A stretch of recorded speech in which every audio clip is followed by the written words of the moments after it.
aimable téléspectateurs des Air Télévision, bino oyo bande konanga bopanze na mokili mobimba na zaka sune secrétaire na yaka liboso na bino ba sujet d'actualité. Aimable téléspectateurs ngai moko ya bino Daouda Ekuchu oyo azali présentateur ya émission na bino Non Stress. Na ye lisusu na ba sujet mususu oyo ezali ko défrayer chronique aimable téléspectateurs. Lelo to kolobela bongo centenaire ya église kimbangiste.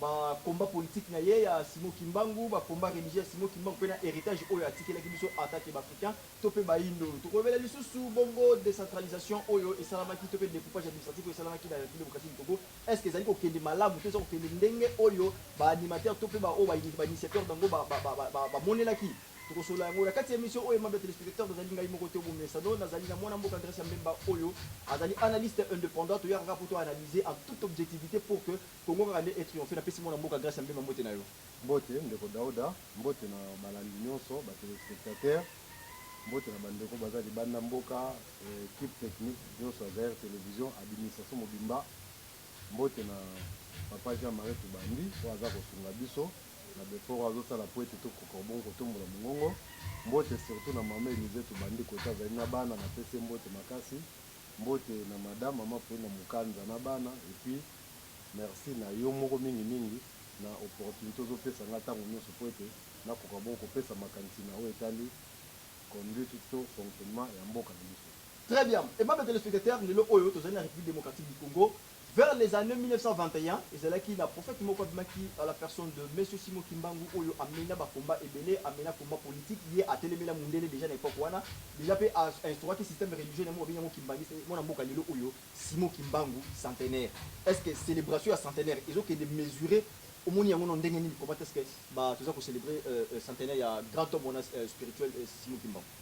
Voilà ndeko Daouda, merci vraiment pour le mutuna wana.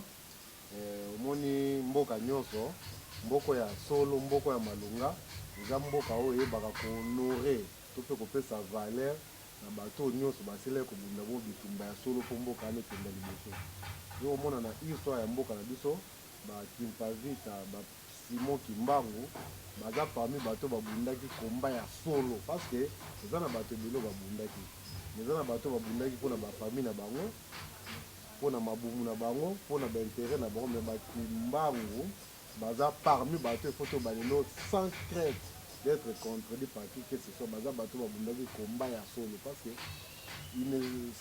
ces gens là ne se sont pas bâtis pour bâtir que là-bas na bango ba millions ils ne se sont pas bâtis pour bazwa ki bokonzi ba kamba mboka non c'était juste pour na ko libérer l'homme noir. Oui. Donc, Bitumba Simon Kimbangu ezali pour la libération de l'homme noir. Mais on commence directement est-ce que Lelo Simon Kimbangu azali propriété privée, il y a église kimbangiste ou bien azali patrimoine national? Mais non, aza au-delà même du patrimoine national. Baba Simon Kimbangu baza patrimoine international. Tant histoire ezobeta histoire ya humanité, lelo yo bakoki jamais kobosa na Simon Kimbangu. Il faut que l'on ait une dimension nationale, une dimension internationale. Mais malheureusement, nous-mêmes, nous ne savons pas vendre ces grands hommes-là. Ouais. L'État congolais, le peuple congolais, a voté qu'à prophète Kimbangu. A PC valeur au Kimbangu. C'est parce que Kimbangu a parlé de la race blanche et dominée race noire. Ouais. Alors quand on dit noir, c'est ça congolais. Donc noir eza batutu baza en Afrique même libanda ya Afrique toza na ba noir baza na Amérique baza na ba continent songo pe paka baza batu babunda ke no ba race nyonso ezala égal ezala na race moko te et dominer kutu soki pona ko dominer bonde balingaki biso to dominer des races blanches voit de telles personnalités a bondi pour tribu moko dominer tribu te mais pour une race donc le mutu nyonso aza na race noire on se reconnaître que non aza noir à Sengel Kopesa Simon Kimbangu le coup peut m'attendre. Si le plan religieux, moi je ne suis pas kimbanguiste. Si le plan doctrine, si le plan de croyance, nous avons tout à fait opposé à ma croyance. Mais je vois d'abord l'homme en personne, tout ce que l'homme a donné pour ce pays, tout ce que l'homme a donné pour la race noire, pour le peuple noir. Parce que le lorsqu'on est en dimension, centenaire. Ceux qui l'ont offert balader micro, sauf initier des barrières, beaucoup de gens ne savent pas. Mais surtout comme le 30 juin, surtout comme le 24 novembre, surtout comme Mukolo, mais c'est tout le monde pour être serment, mais centenaire, l'église qui bangiste, alors on peut célébrer Kimbangu koleka bato nyonso nga na tangi bakombo. Donc voilà un peu, c'est vraiment au-delà ya Congo, c'est toute une Afrique. Si comment la responsabilité les ayants nani ou à vulgariser, est-ce que c'est le gouvernement, l'église kimbanguiste, responsabilité ou la personne habilitée ou est-ce qui a célébré un mot? Non, c'est vraiment une question, c'est une question d'intérêt national. Ouais. C'est une question d'abord d'intérêt national. Parce qu'au moment où chaque peuple a un prophète. Tout le monde moi je suis chrétien, je l'assume, mais tout le monde a la dominance chrétienne. Non, Jésus ne faut pas nous faut pas non. Il faut qu'il y ait en Arabie Saoudite, bon, il y a Mahomet, un prophète au même titre que Jésus-Christ. Les lobbies se peuvent Simon Kimbangu est un prophète au même titre que Mahomet, au même titre que Jésus-Christ, au même titre que Jérémie, au même titre que Bouddha. Alors maintenant, les Arabes savent honorer leur Mahomet. Les Romains ou les Grecs, que sais-je encore, savent honorer leur Chinois na Bouddha na bango. Chinois bazo honorer Bouddha bango. Est-ce que nous, peuple congolais, Banda, Bakandina, Bissou, Batabaraba, est-ce que nous savons honorer le prophète Simon Kimbangu? Alors, quelqu'un qui n'a pas seulement laissé l'église, mais qui a laissé toute une lutte en faveur de Banoir au Bissou. Parce qu'il y a de ceux-là qui se battaient pour rapporter des postes. On ne peut pas citer de noms, mais la plupart des Congolais au Babunda qui vivent pour l'indépendance, c'était une question d'écarter les blancs pour habiter Gombe. Écarter les blancs pour attendre les blancs, contrairement, Simon Kimbangu n'a pas mené cette lutte-là. Simon Kimbangu, c'était pour lui, la question c'était seulement de faire en sorte que les blancs ne puissent pas dominer les noirs. Tous à la même pied d'égalité ou bien à la limite, c'est ça, il a payé la vie pour ça. Il est mort pauvre. Voilà les gens, des grands hommes, des grands penseurs, des grands révolutionnaires. Bakoufa Babola. So vous allez liste, Banana Jésus-Christ, Socrate, Mahomet, Bouddha, Bakoufi, Babola, Simon Kimbangu. So vous moni mutu abundia pour atiki bomengo, c'est pas un monsieur. Atiki libane ba imed, atiki ba za commerçant. Mais bato babundaka pour la cause du peuple, pour la cause de la communauté, bazaka jamais na posa bozo. Bango bozo ya mokilo bilamba, mapango mituka bavion bazaka na posa na moté. Alors, biso na Congo, faut tout ça makasi, ba historien congolais, gouvernement congolais, peuple congolais, tout ça makasi, tout ça prophète Simon Kimbangu na dimension na une dimension avec Jésus-Christ, une dimension avec Mahomet, une dimension avec Bouddha, na batuno so tuibiana pour bazana na salaire makasi. Mais moi na mboka lelo quand même, on dit que peindre tableau moko très riche ya prophète Simon Kimbangu. On te fait si bonne fête na batimbangi, c'est je na ba congolais, so na ba indo nyosto. Mais lelo quand même après disparition na division le salami, lelo l'église est divisée. Ozo ba kitani na lelo se poser problème. Au Bakina, mon côté, au centre, 26 contre 1, 3 contre 1. Est-ce que le lot, quand même, est-ce qu'il a bien fait son travail pour que, parce que ceux qui ont ça, quand même, il y a Malonga ou bien Kito, comme en amont, en aval, il y a problème de les loter. Mais le lot, constaté avec beaucoup d'amertume que l'église est Kabouani. Est-ce que c'est responsabilité de porter dans Simon qui manque ou bien au Balandier Nassim? Non, au moins, on rejoint ces gens-là, pour eux, c'était une lutte pour la cause d'une communauté, d'une population. Mais Bato Batikan Nassima, c'est une lutte pour la richesse, pour la jouissance, pour la Bazala, Batanga, Bakombo, parmi Bananti à monde. Au monde, Bato Bazo gérer l'église, surtout les lots. Ils font ce qu'on appelle la prostitution politique. L'héritage de Simon Kimbangu est aujourd'hui entre les mains des politiciens, entre les mains de différents régimes qui se succèdent dans la République démocratique du Congo. Au monde, où il y a Koupi, Papa Diangé n'a même pas église. Papa Diangé n'a qui avait des relations très privilégiées avec le maréchal Mobutu. Donc vous allez remarquer que Diangé a fait la part des choses entre l'héritage laissé par son père et ses relations propres avec les régimes. Voilà. Il faisait cette part des choses. Il ne mélangeait pas. Voilà. Diangé n'avait pas vendu l'église à Mobutu. Voilà. Diangé a vendu peut-être sa personne vis-à-vis de son ami Mobutu, mais l'église est restée l'église de Dieu que son père a créé. Moi, je vous allez constater, c'est lui qui est là actuellement. Moi, je suis parce que président de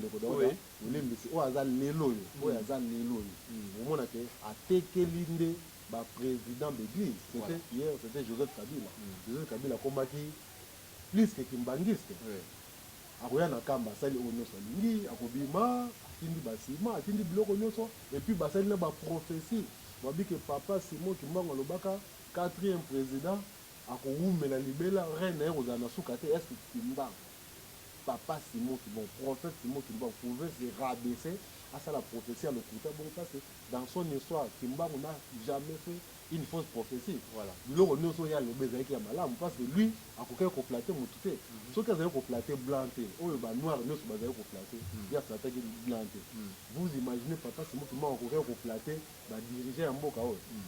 Alors bakabeli église tolengi Kabila longwe Félix Tshisekedi d'ailleurs bapesi lisusu église ndeko Daouda centenaire ya église Kimbangu se bazoloba tous les hauts patronages du chef de l'État, de son excellence, M. Félix Antoine Tshisekedi, président de la République, chef de l'État, t'as la phrase, une phrase flattée. Parce que centenaire, il y a l'église, ils ont un lien à pouvoir. Voilà.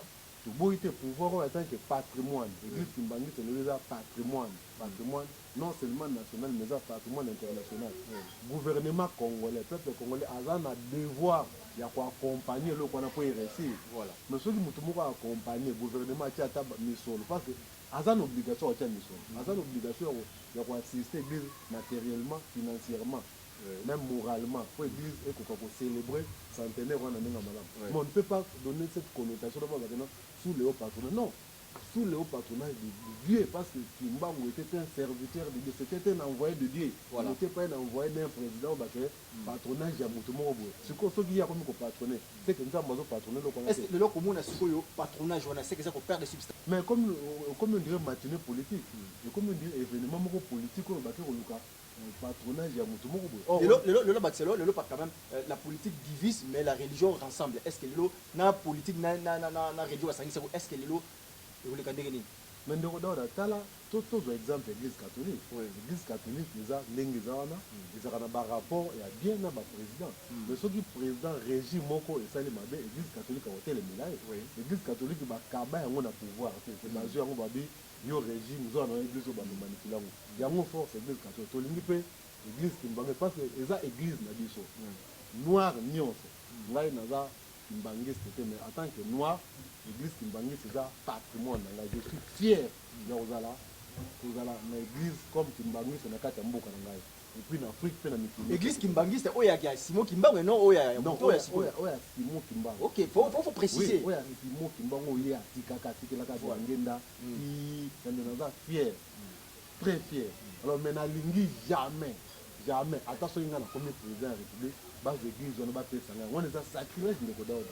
On ne peut pas confier l'œuvre de Dieu na maboko ya bata masumu na maboko ya bato yo pays nanu otopesi bongo bazo kokambango malamu te bongo œuvre ya nzambe bokambango malamu donc toza contre bato balingi basape église ya prophète. Mais pas question il y a un esprit na poser rapidement na le toza na ba autorité religieuse toza na ba autorité politique banani ba nous conseil pe baninga to bana ba ko orienter baninga. Mais en principe, il faut une autorité politique qui nous comme une autorité religieuse. Est-ce que inverse, il y a courbe? Inverse, c'est parce que bateau baza boulimie, baza cupidité. Baza dans le corps, dans l'abri, il y a des besoins matériels. Voilà. Donc, ce cas-là, il y a un régime, on peut s'aimer solo, investir, atteindre les poto, alors on a la pauvreté. Donc, il y a ta koufi, troisième, quatrième génération de base à Malamu. Donc, ce que moi déjà mouton avec prétendre dans un Nzambe, à Kenangelana, c'est que le Banzambe a des conséquences des années. Bakimbangi à travers le monde, baza frustré. Voilà. Pour le comportement, il y a mouton avec Kamba. Oh, Simon Kimbangu a gagné l'actuel chef spirituel, oui. Voilà, donc baza très frustré. Est-ce que ce yoka, tu vas la frustré vis-à-vis à la direction de l'église catholique, vis-à-vis à la direction de l'église protestante? Non, et puis ce que tu vas frustré vis-à-vis de l'église catholique, les crapés, le bien, on va regretter mon tuté. Mais les lots sont un point de vue contraire, selon l'information, vis-à-vis à mon temps, comme l'église, on t'écrase. De toute façon, on a fait parce que bon, on va travailler pour l'intérêt mesquin, l'intérêt. Il y a pour protéger le régime et puis en contrepartie on va pour ça on a famille ça même prophétie à l'oputa maté à l'oputa les autres dans sens politique connotation politique donc héritage à papa Simon Kimbangu malheureusement ils ont détruit. Alors puisque maintenant c'est un patrimoine national pour nous, c'est un patrimoine international pour nous nous sommes côté le matin protéger le parce que na ba moment est nécessaire na moment est important. Ce qui est un patrimoine commun, c'est notre patrimoine. Pour nous sauver, on peut tout la bâtiment. Donc, quand on remarque que le bâtiment est moto aza noir oyo aza na Congo na Afrique mpe na monde nga na pesi nasali interpellation ya savoir que tosangana toyeba dans la mesure du possible boni tokoki kosauve patrimoine monene oyo prophète Simon Kimbangu atikela biso parce que soki tobungisi yango biso banoir surtout biso bacongolais tokobima na histoire parce que soki tokoki kokota na histoire entre autres surtout premièrement eza mpona comportement ya Simon Kimbangu mais soki tobungisi eloko wana tokozala na histoire te parce que biso bacongolais toza na nini okomona na système éducatif tozotanga baprophète mosusu bamarome bajésus bastanley banani bato minene mais Kimbangu na histoire na programme scolaire congolais aza cité kaka na mo biloko mike donc de façon passagère est-ce qu'on ne peut pas revoir bahistorien batala comment on peut intégrer cet homme là na histoire congolaise azala enseigné par ya bana biso non pas comme créateur d'une église mais un combattant de la liberté un résistant face à l'occupation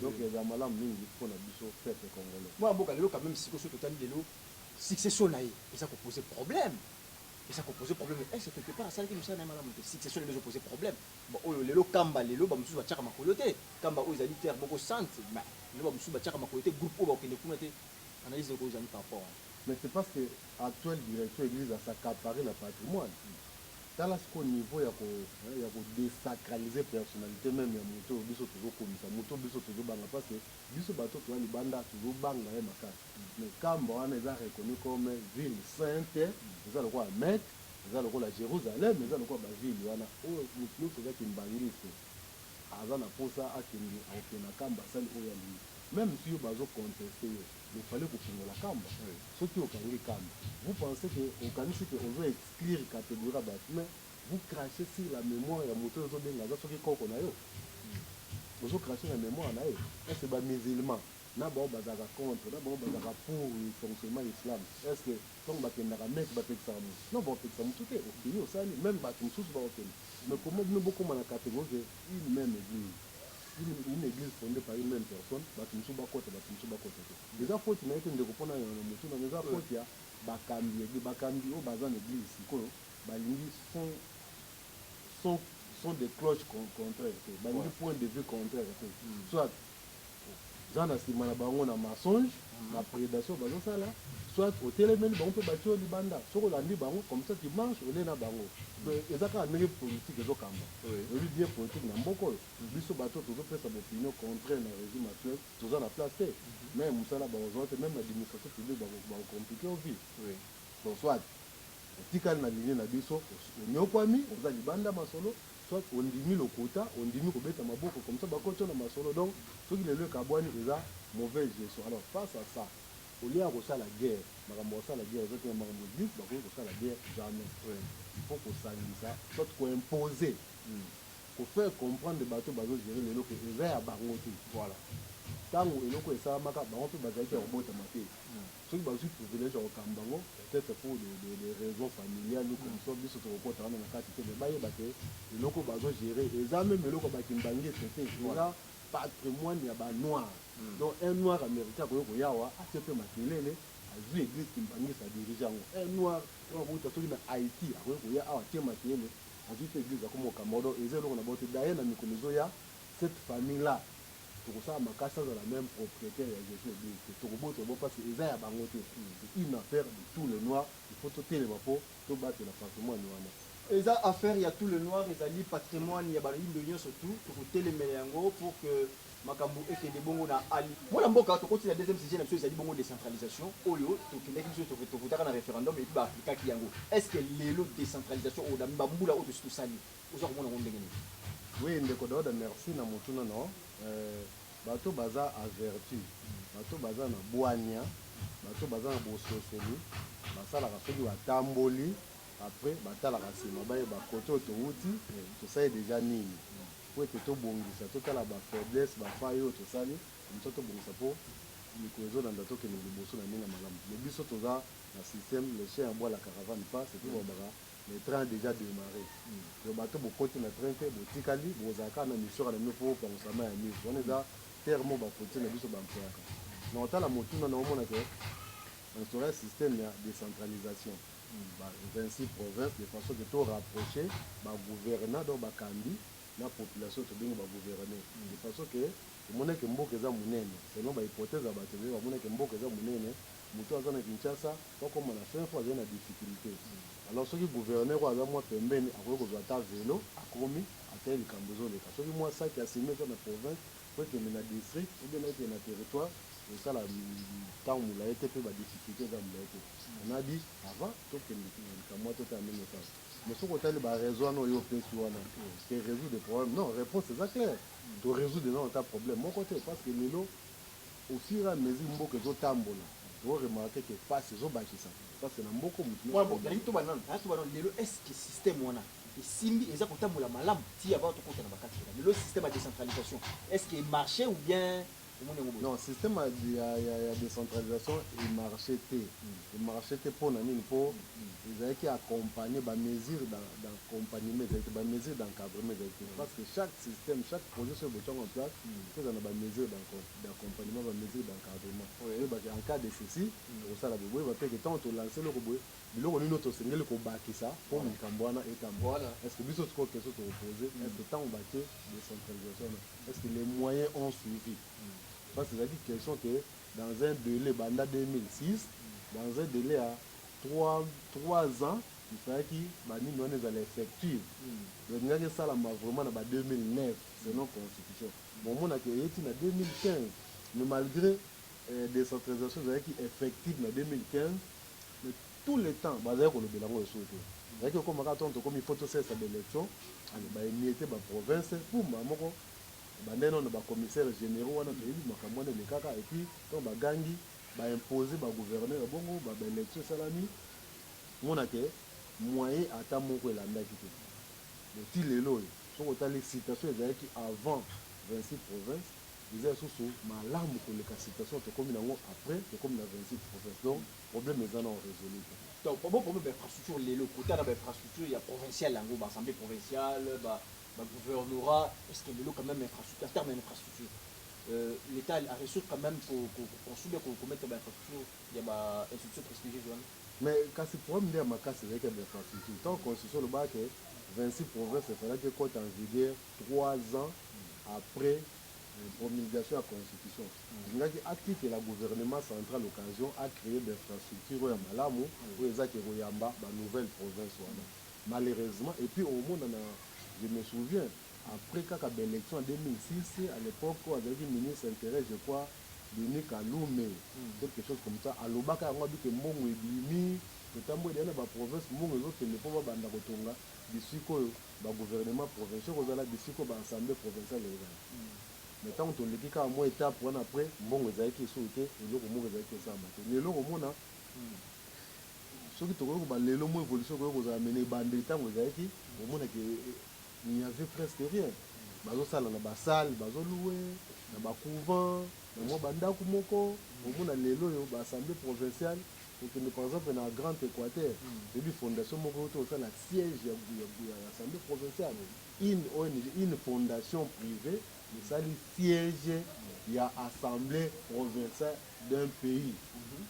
Pour ne pas que l'État va abandonner, on coûte na assemblée provinciale, ba sala ni na bakiti bapene récemment bakiti ya plastique batie moi mesa liboso batie moi bakiti ba député baza wana misala esama okuta bureau ya ministre provincial ndeko Daouda ata kiti ya mabinga zate bateka kiti ya plastique to kiti ya libaya ou bafait de manière ordinaire bateka bona moi tiroir azosala musala do aza même pas na sala oyambela bato eza pasi potala ba image na ba province omona ke ministre provincial ayambaki délégation moko boye eza passe à la limite ba gouverneur na ministre baza même pas na ba bureau donc moi bureau eza kaka moi kiti na mesa na ye moko bien na moi 2000 donc tala difficulté baza alors ti sikoyo gouvernement eza te basalaka caisse ya péréquation de façon que 40% ezalaka rétrocédé na baprovince bazwa mbongo wana de façon bameka kosala babesoin wana ya province epuis baprovince oyo eza na mbongo moke que sa péréquation veut dire pour éviter le déséquilibre, donc équilibrer le fonctionnement de la province. Mais là, qu'est-ce qu'on a dans le côté en vigueur, mais la rétrocession. Et que dans la province, la difficulté, nous sommes en bas. On a une situation comme passe, les pauvres gouverneurs incompétents au bazar pour la plupart, n'a pas osé la moyen, ça n'est pas ce que nous avons incompétent. À ça fait la moyen. Donc c'est difficile à ça, Moussala. C'est difficile parce que Botier n'a pas commission Mougoza Malam. Kuna peut ba député provinciaux. Donc ba ko attiser ba rire, ba akile. Donc ba akile moi mbongo ezawana. On y a tourné misala mboka ye pas ozongo abando kabona ba député provinciaux pour assurer service politique na. Donc moyen makambo etambola ezate. Côté na gouvernement central suivi ezate pas c'est ba institution na nyonso za la responsabilité directe du ministère intérieur.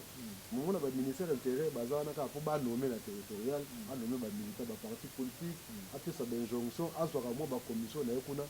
Mais pour ça la suivi a ta rigueur sur les bons fonctionnements exact. Population les lots sont salés de godo de beti tour na l'intérieur, au moins que république eza dirigée na Kinshasa. Donc autant la république, autant la Kinshasa na quelques villes, mais ce que l'on a Kinshasa, aucun ba territoire, aucun ba secteur. Un groupement de Godot, au moins que vous êtes dans un autre pays. On dit que vous êtes dans la République démocratique du Congo. Semblait à mon macambo et mon aka. Soit qu'il n'y a rien à pays, on boum, on dit que Nazawat. Donc, on dirait dans l'eau, la côte, dans l'île, dans l'outil, dans Mokina, comme dans les villes. Comme si l'autorité basate, les Godot, des gens d'ici comme tout, attendant pour y attendre les athées. Dans tout un secteur. Je vous donne l'exemple de chez moi. Dans mon secteur à moi, secteur de l'Ifuna qui est dans le territoire de Popo Kabaka. Une seule école construite en briques, les écoles catholiques. Une seule école. Même les écoles de l'État, même bureau à l'État, bureau à secteur à l'État, même ma poste d'encadrement à l'État, ma poste administratif à l'État, les arts autour de l'État, dans ces entités, les arts dit où ils sont. Mais quand même, c'est quand même paradoxal parce qu'il y a aux amours de terrain, qui est sur la province, vraiment, on va avec beaucoup de maîtrise parce qu'on vérifie quand même aux accords terrain. Conférence de gouverneurs. Les alliés espace Oyo, gouverneur, la président de la République, pour que émettre des désidérations, tout le problème là-bas. Mais ça se passe parce que quand même, le conseil de conférence du gouverneur, c'est belé. Mais comment est-ce que la solution est pour mais ça, faut qu'il y a bateau gérer le pays au niveau central. C'est un problème de système. Ce qui système, le système est incarné par le chef de l'État. Toi, les premiers citoyens pays, les institutions qui sont à l'Ingui. Au monde, les gens qui sont au pouvoir, vision de ici. Est-ce qu'il y a le logo sur le plan territorial, vision en Boka, sur le plan sportif, vision sur le plan social, vision sur le plan économique, sur le plan de défense, vision tu as des visions. Il y a un moment où la mouvement pour la qui bâtit nos programmes. Il y a aussi nos programmes. Donc les gens n'ont pas. Les choses ne sont pas structurées. Ils ont programmation exacte. Donc ceux qui visent exact, vous naviguer à vide. Alors, nous on coordonné. Parce qu'on ne peut coordonner que ce qui a été programmé, dans le baki basala l'étape avec le solotan, mais ce qu'on le baki gouverneur on a pas na yo azu orientation madame tout. Yé mon peu le quoi ça mon parti politique bah checker car on a pour défendre l'intérêt parti politique, il pas ça ne non madame tout. Donc tout ce que les gens peuvent faire là, bah je ramène solo, bah alimenter bah parti politique mais bon, bah on fait bah je la bango. C'est quand on a gouverneur, ton ministre, ton anaza bon payeur, asa un bon contributeur, ou bien un bon contribuable des partis politiques, bah on cahier. Attends, il y a une bousculée, il y a un parti s'imposer, les Kwatou Matouboua dans le Congo central. Moi, j'ai qui vomi, la députée, cour constitutionnelle en Guinée, le ministère intérieur habité Botika Yavan. Mouto bâti arrêt à cour constitutionnelle en Guinée, habité Azé sous gouverneur. Mais les lots, Azaka gouverneur, pour l'année parce que bateau, bateau, pile, n'a pas ça, bateau trouver compte là-bas. Donc, au moins, si tu as un gouverneur, le gouvernement central ne donne pas de moyens. On peut baser un manager parce que baza ba manager parce que mutu aza manager na mo mukio ya za na akoyeba comment il peut faire pour mutu no sommes retrouver compte de l'ordre pour ça la makambo malamu ko cha misala ezakaka question aux amis sur le belete ils appellent mwandambo ekota na province beaucoup ko ça un peu molongo parce que population azazoba te population yeba katala bino mutu na mwandambo azosala c'est ba pese ya mingi osala mingi. Mais qu'est-ce que nous remarquons? Le gouvernement a besoin d'un secteur, aucun projet. Vous initié par le secteur, aucun projet. Aucun gouvernement. Vous pouvez imaginer un gouvernement, ils attendent à faire le mot côté. Surtout dans la province, la province purement agricole, Kwango, par exemple, mabele yali pâturage yali bakokola bangombe bato bale bangombe yali matiti bato bale bokoki kolona sans kotia ata engrais bokotia bangombe bobwaki bongo esobe bazomilela bazomimela mai essentiel bourgeois azo encadre bango mwa vétérinaire moko azoya mpona mwa suivi parce que on a vu des fermes bamboka na biso wana eza ke bavétérinaire malonga bazali na bango te kaka un vétérinaire azosala mpe ferme mpe prospérer le gouvernement provincial ya Congo par exemple aza ata na projet agricole moko te oyo eza ke gouvernement azogéra yango bon un tel gouverneur okayasi ke ata bopesi bamillion osala yango eloko parce que province lokola kwango lokola mai ndombe eza baprovince moko eza na zambe eza bisobe donc eloko okoki kosala eza agriculture élevage nde okoki kosala mana mais ntango bino boza nango te mpo bocréer neti entreprise industrielle eza pasi alors que mpo bobanda bocréer entreprise industrielle mpo bobanda na baentreprise agricole baentreprise agricole nde moto eyebisa bon lokola tobandi kolongola masango nguba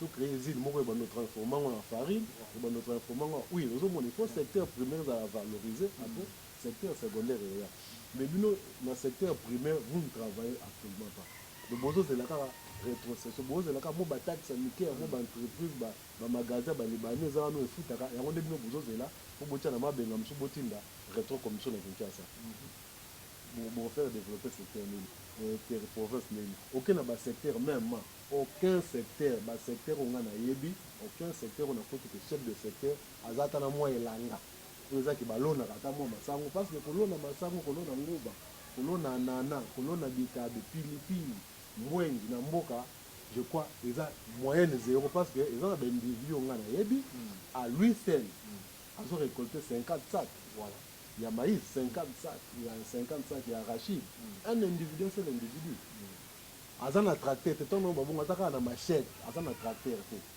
donc akati bilanga na maboko obien azwi ata mwa 20 000 apesi bato baye bakatele bilanga aloni arécolte ota mino sikoyo chef de secteur oyo aza investi na pouvoir oyo azogérer plus de 300-400 villages est-ce akoki kotia projet en place te de façon ke na projet wana ayeba korécolte eloko puis basenga bapartenaire parce que bato bakoki koya kosala liso soki bakoti oyo mpo ozosala mo eloko alobike non moto aza na bainitiative to appuye même biso bao bokoki kozala na mbongo ya kongo na mbongo ya pao na mbongo ya machete mokokende opesa yango nani parce que oyebi ke kuna okokende okutana eloko te soki opesi ye akopesa mwana na ye to akopesa bandeko ne bakatela bilango eza ya bango mais soki bilanga lete eza badiaspora na biso ata biso bato oza na Kinshasa ata bato baza na mikili mosusu to bayebi ke na secteur songolo na bongandanga na bujala chef de secteur ou bien administrateur du territoire aza na projet ya bilanga oyo eza na intérêt ya territoire to ya secteur ndeko na ngai so bayebisi yo ndeko dauda na makoki oyo oza nango somba ata saki ya mungu otindela bato baokata bilanga wana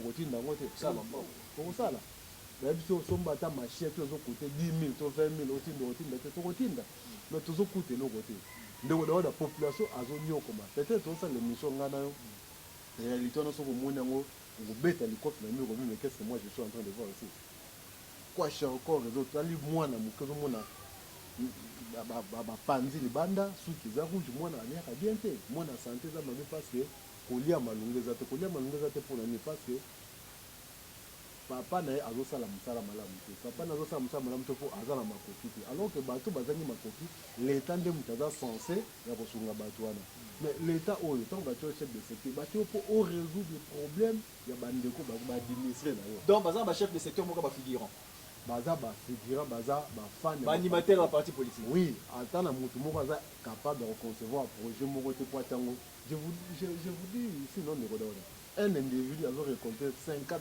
sacs à maïs, un individu. Ce qui chef de secteur est visionnaire, intelligent. Parce que là, on a beaucoup de intelligence, c'est qu'on a français, tout on a un diplôme à miner intelligence. Non, ça n'a rien à voir avec l'intelligence. On veut autant la minité, mais l'intelligence, c'est ça pour comprendre, c'est ça faculté pour comprendre, faculté pour permettre de trouver la solution dans ma voilà. C'est ça un homme intelligent. On a vu son professeur dans Tel Aviv, professeur dans l'université des États-Unis, professeur dans Sorbonne, français qui toque.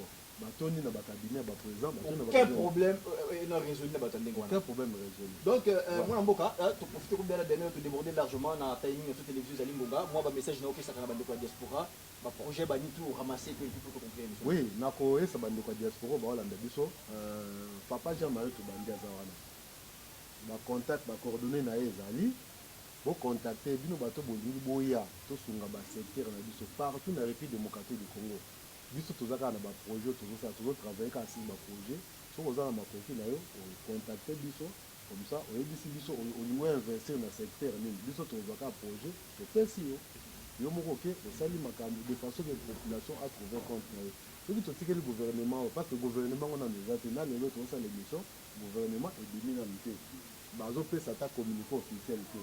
Alors en attendant bazolinga badéstabiliser baprovince parce que toutes les provinces eza déstabiliser soki gouverneur te eza président assemblée donc bamotion komi kotambola mpo badéstabiliser bato wana sikoyo bo se rendre compte peuple azovivre lelo donc baprojet eza na secteur agriculture secteur agricole na élevage na pêche na santé na enseignement mpe na basecteur mosusu donc boye na misolo bokei oke koinvestir soki oinvestir oengage ata 10 personnes ata 5 personnes na projet na yo eza façon mpo na yo ya kosunga population eza façon mpo na yo ya korésoudre baproblème oyo toza nango bandeko na nga boza na poto boyebake agriculture rdc mabele nango eza mabele moko agricole totiaka kisi te totiaka eloko te mpo milone ebima donc bosula epuis bino mpe yatuka boza na poto totelema tobanda bamanifestation mpo toexige soit sortie ya gouvernement soit démission ya premier ministre soit démission ya régime mobimba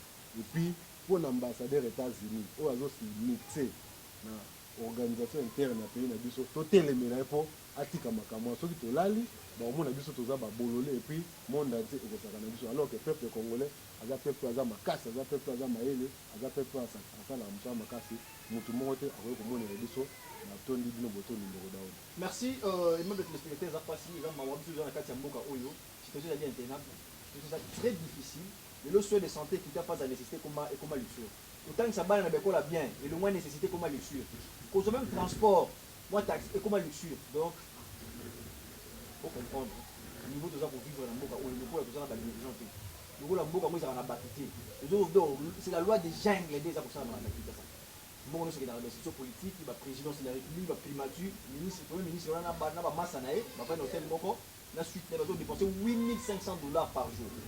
Imaginez la suite bana bao bana mabele les enseignants so bafutami te mais api na arrogance to confort de précipitation na urgence te nde nasukisi na boucler nango émission mokolelo. Un grand merci à l'équipe technique qui m'a accompagné au cours de cet entretien là. Je vois ingénieur Somatoma Moko Maïs sur la caméra, je vois Sarah Yamo qui avait conclu à la rédaction de cet entretien, je vois l'homme de 3B, les partenaires de la presse engagée, Babi Baloukou Nabida, je vois Maman Élisée qui est autre que la chef du personnel des Air Télévision.